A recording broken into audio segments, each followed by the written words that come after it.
All right, guys, here's another BG perspective.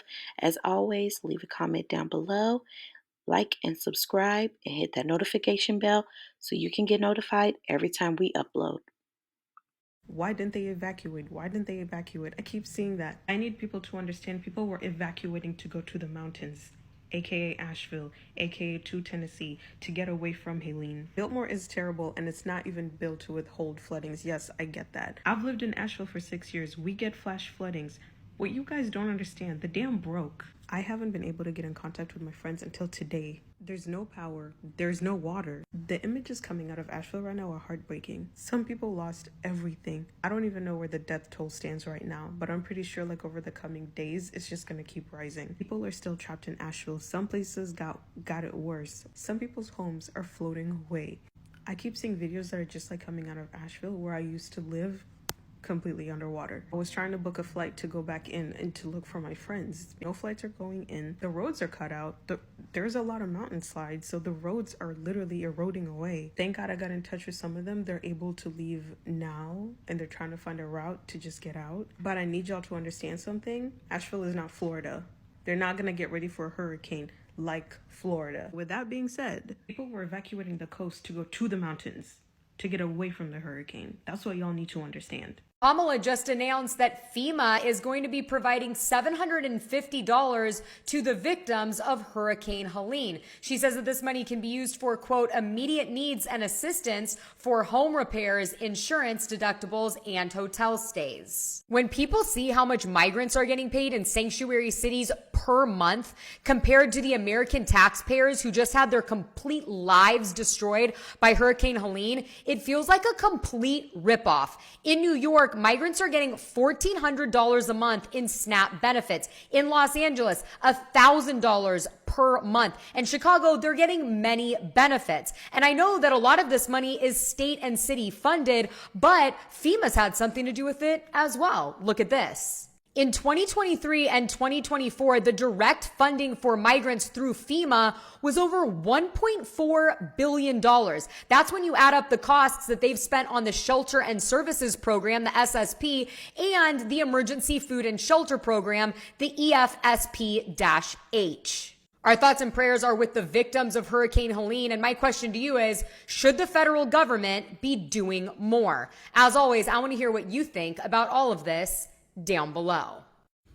I just want everyone to know that we are displaced due to Hurricane Helene from Western North Carolina. We cannot go home. We have no power, no food, no water, no nothing. We are spending $400 a night on a hotel due to price gouging in the surrounding areas because they know that people have nowhere to go. We applied for FEMA. Myself and my sister applied. My sister applied first. She got denied. I said, okay, let me try. I applied. We got denied.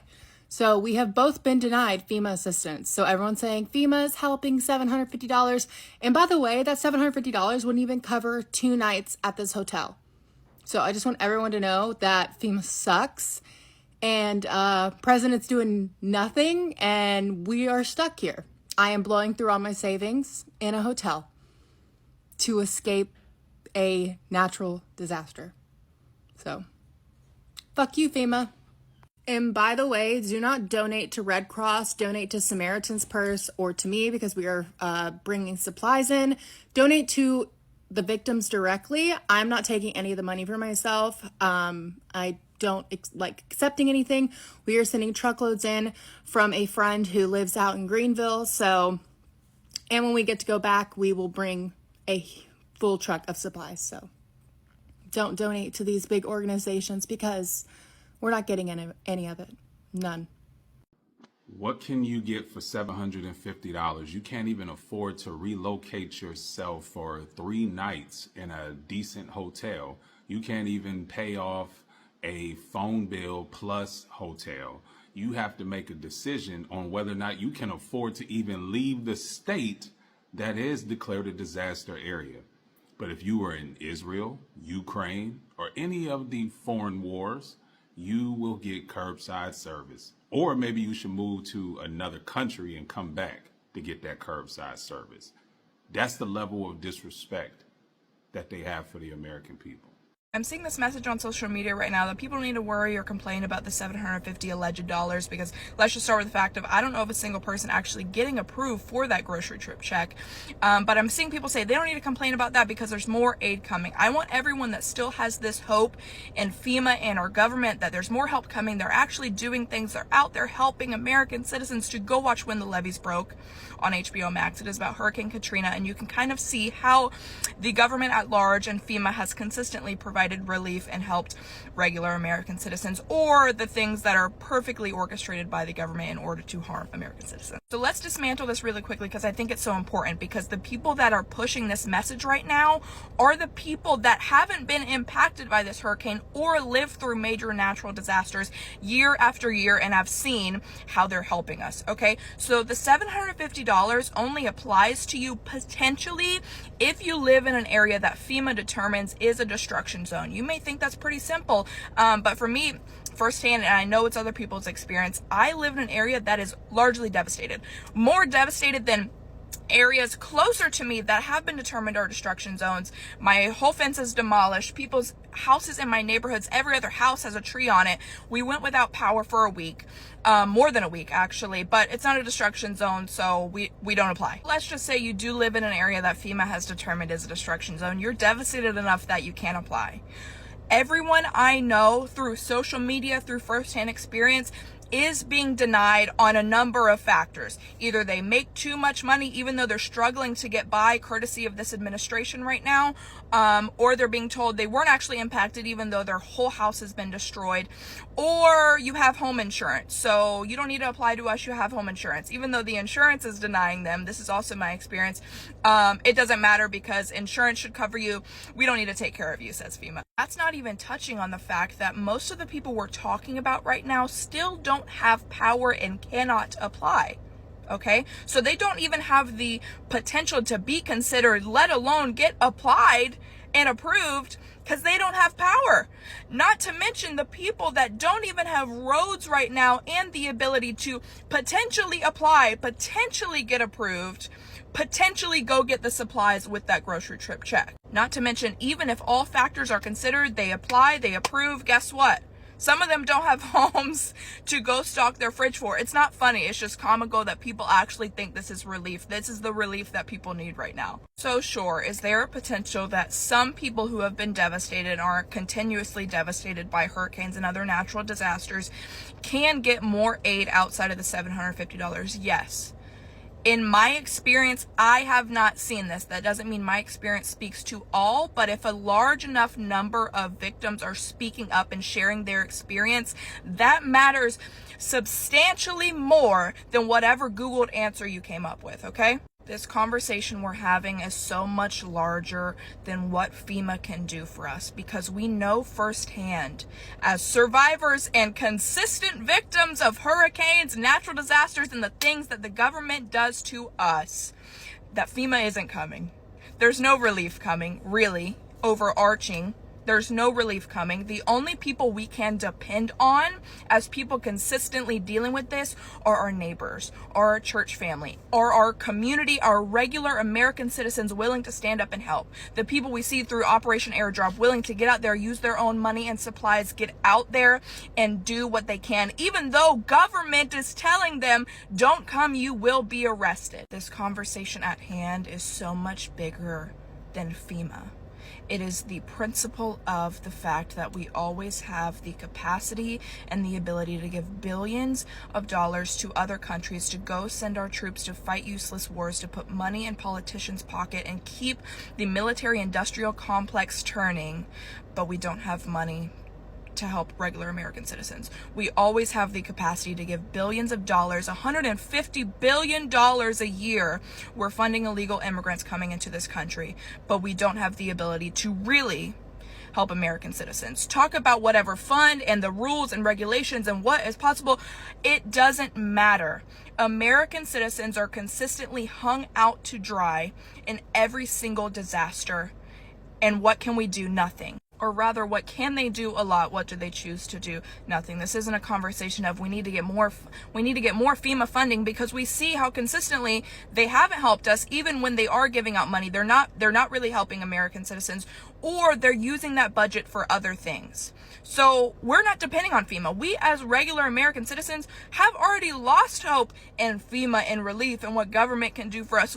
This is a lost cause. The conversation we're having is about principle here. Principle that Americans are waking up to long ago, a principle that's going to determine what direction they vote next month, a principle that if you have not woken up to at this point, that the government does not care about you, God bless you. But it's a conversation we cannot have if you were voting still purely based on your hatred of a man.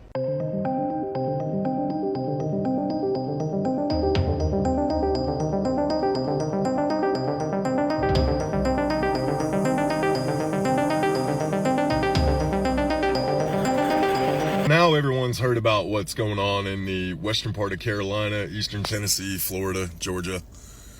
Donate. Please donate what you can. Try to find a nonprofit to donate to, a church, local PD. A lot of those are taking donations, sheriff's departments. I know my department is running a bunch of stuff to the western part of the state to help. Donate. But please do not donate to FEMA. They are hindering a lot of what people are trying to accomplish out in the western part of the state. FEMA doesn't understand that these Appalachian people are built differently. I am very familiar with them.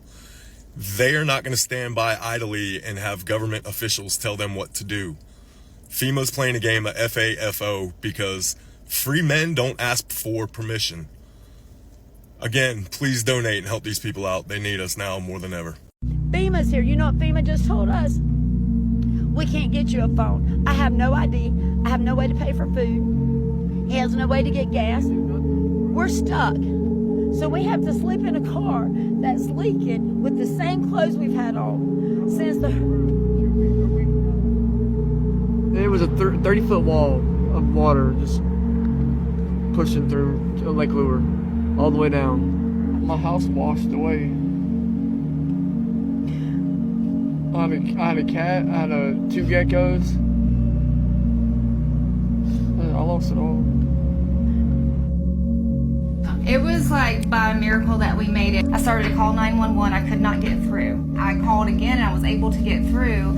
And I said, the water's coming in our house. And they said, get to higher ground. And I was like, okay, we're going in the attic. And they're like, we're overwhelmed with calls right now. That's all we can tell you to do. Your adrenaline's pumping. It's like, this is, you're saving your life right now. You're doing it. So to everybody that heard about all the supplies and planes that were coming from downtown Greenville Airport and flying up to North Carolina to deliver supplies, water, whatever anybody was donating and people were needing was being sent up there. Well, today it's awfully quiet, and we see these helicopters lined up, and they have a booth set up here and everything.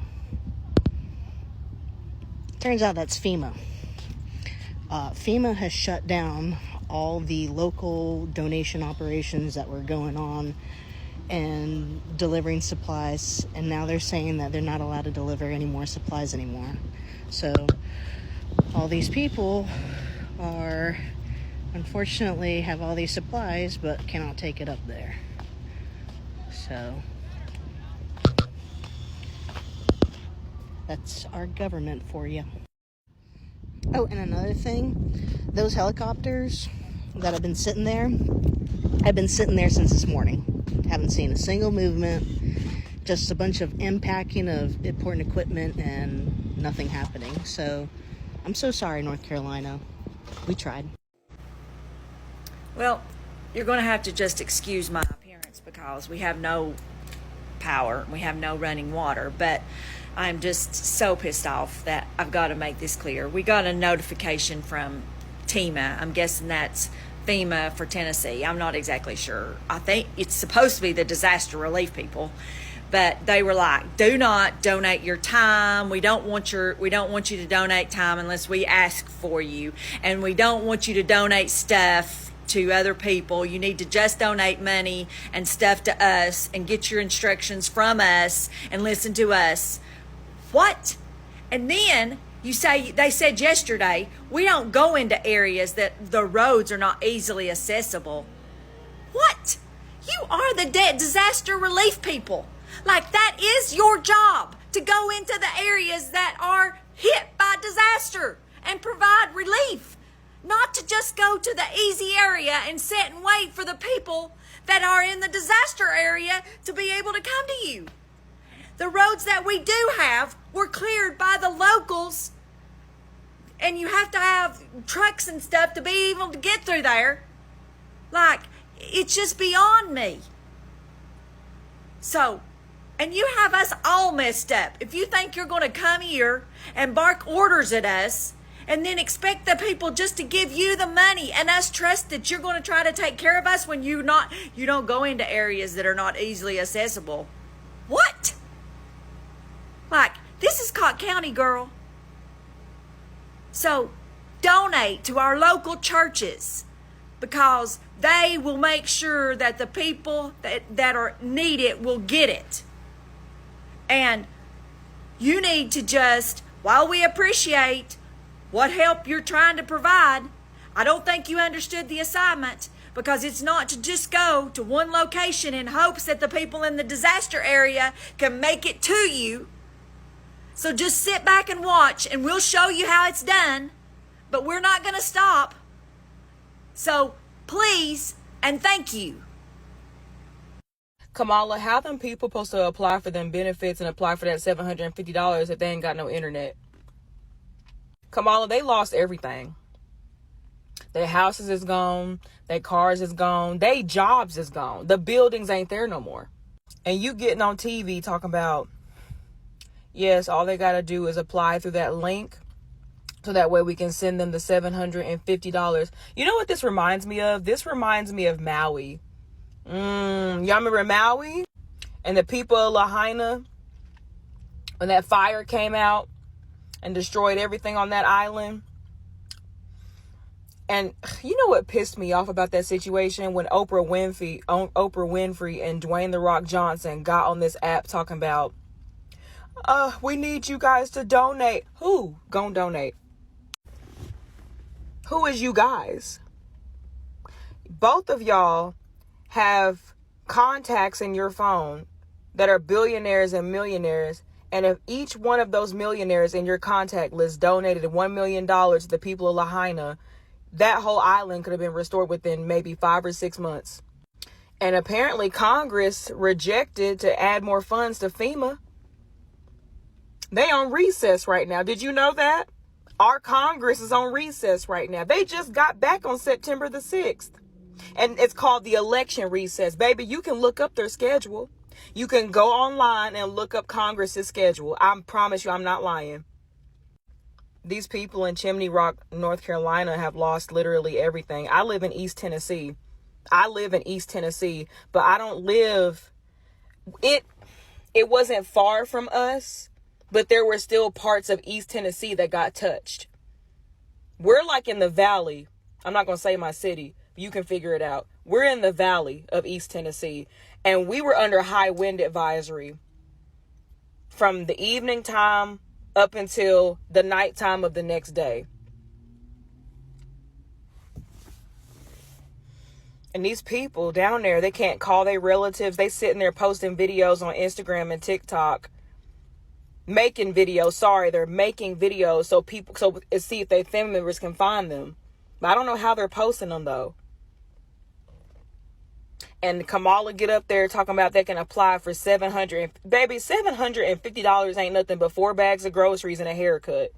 That ain't nothing but 4 bags of groceries and a haircut. That's what $750 will get you today in this doggone economy. I don't even mean to be talking long like this. I really don't. But it needs to be said.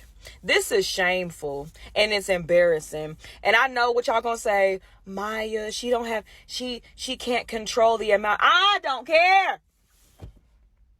We can send billions of dollars to the Ukraine, but we can't use the billions of dollars to help the people in our own country.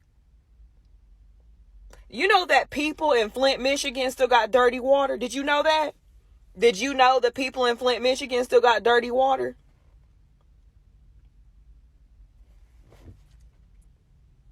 You know what? America is a simulation. Like I said, this is not a real place. This is not a real place. It was created by people that were rich, and the system is set up to benefit them. All right, I'm done rambling, but that's just what was on my mind. I want to share with y'all some things you may not know about what's happening in the North Carolina mountains in the aftermath of Helene.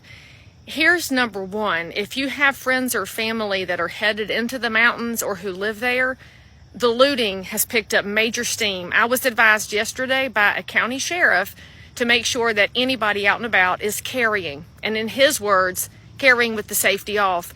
There are very aggressive people out there, and I'm just going to go ahead and say this. It's not because they're necessarily awful. They're desperate. Desperate people do desperate things, y'all. And why are they desperate? Because there's no water in some of these communities. We have neighbors in North Carolina with no water. And all I can say is this: the government ain't coming to save you. Not now, not ever, because they don't care about you, the people, anymore. It is the citizens who are going to have to step it up. Now, I got to tell y'all, I was floored yesterday by how my community, which is a little over an hour away from the affected areas, showed up at donation sites with water and diapers and formula and some liquid IV. I mean, y'all brought all kind of things, bleach, vinegar. You are ready to help, and we're going to take more donations today, and we're so grateful for everything, because I'm going to get it into the hands of actual volunteers. And I was asking people, like, why are you bringing it to me? Some of y'all don't even know me. And they said, well, we don't trust the relief organizations anymore. Y'all, we have lost our organizations to grifters. We have lost our organizations to liars. And so we have to rely on each other, because that's how this country was built. This country was built patriot by patriot. And I can tell you this, as a realtor, I know my realtors in the mountains, and I have talked to them, and they know the neighbors too. So I am getting your donations into hands that are going to get it into hands. And everybody that sent me dollars, I got teams of shoppers out, and I got receipts to prove it, because we are not grifters. We are neighbors. And the patriots that are in the mountains, if you see this, if your family sees this, hear me now. You are not forgotten by the rest of North Carolina. And if you are not in North Carolina, then there are ways that you can give. But can I just remind y'all of something? You cannot eat money. You cannot drink money. So for those of y'all that thought money was your God, and by the way, that includes our freaking elected officials, it's not your God. Told my girlfriend this morning while we were talking about this during our run, I said, tell your children, 'cause she's got grown children, this is why you keep a stash of water on hand. This is why you keep a stash of food on hand. But for those of y'all that are not in affected areas, if you can take your donated items and send it to the mountains, then send it with a friend. Make sure you're sending truckloads so that we don't overload the roads, because our first responders are overwhelmed. By the way, thank you, Governor DeSantis, for doing more for North Carolina than North Carolina's governor has. I'm very grateful for your National Guard, because we have to help each other, y'all. And I'm going to tell you something. If you will share this with somebody who doesn't know what's happening in North Carolina, they need to know. They need to know that there are entire towns gone. Chimney Rock is gone. A beautiful town. Swannanoa, gone. Montreat, gone. Other towns damaged beyond repair. That means our geography has changed. Our culture is at risk. But most importantly, our people, our generational people have lost their generational homes. This ain't about your granite countertops anymore. Listen, y'all, listen.